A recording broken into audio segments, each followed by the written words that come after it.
Hey YouTube, this is Central Oregon Survival Network coming at you again. Today we're going to do a comparison video between the Primal Gear Unlimited Survival Bow Generation 1 and Generation 2 and the differences. They'll also be listed in the description block underneath this video.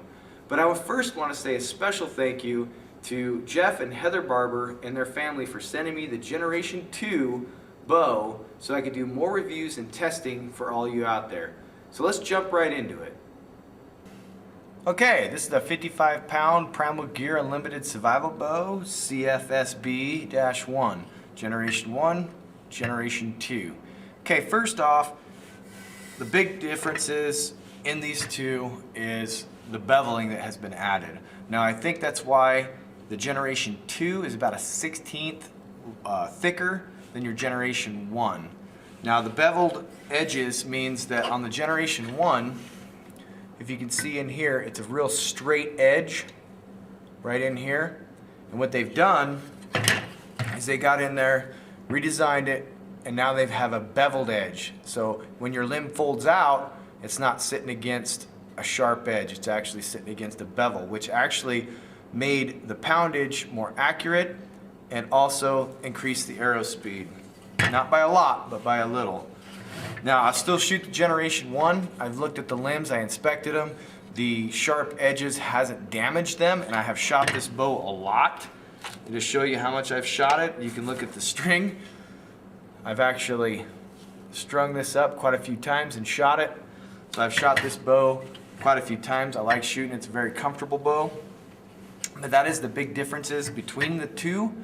They also have put their personal logo now etched in Generation 2, which is nice, which doesn't add to the function, but it does add to the quality. I think it's very professional, looks good.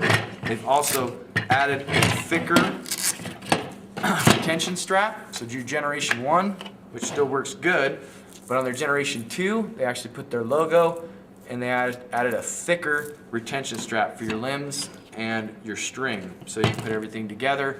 It holds. Now, I've also noticed on your Generation 2 that they've taken and added a nice powder coating finish. Generation 1 has a good finish, but on their 2, they perfected it, and their finish on Generation 2 is amazing. It's a really nice finish. They've also added the powder coating to the limbs, unlike on Generation 1, where it does not have the powder coating on the limbs. They're just black.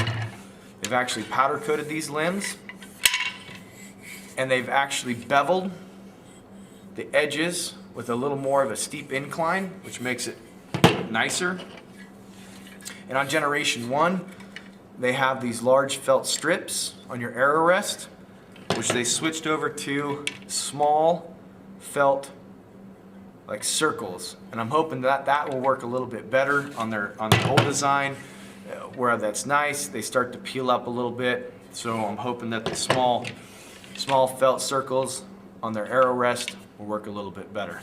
But those are the big differences between the two bows. Not a lot. They did go from $129 to $149. I still believe this bow is very worth that amount of money. It is definitely a high quality bow. They've also switched from their original Buckbuster breakdown arrows, which is the 400 45-60 arrow, 29-inch, to the V-Force, which is still a 400 45-60 arrow, but a 31-inch arrow. So they've actually went to a longer arrow. I believe that's due to the different draw lengths, so that they can offer a longer arrow. It is, like I said, a 31-inch arrow. So those are your differences between the two bows. I just want to say a special thank you again to Jeff and Heather for the Generation 2, so I can bring you more great videos. I do have one coming up on will this work if shit hits the fan.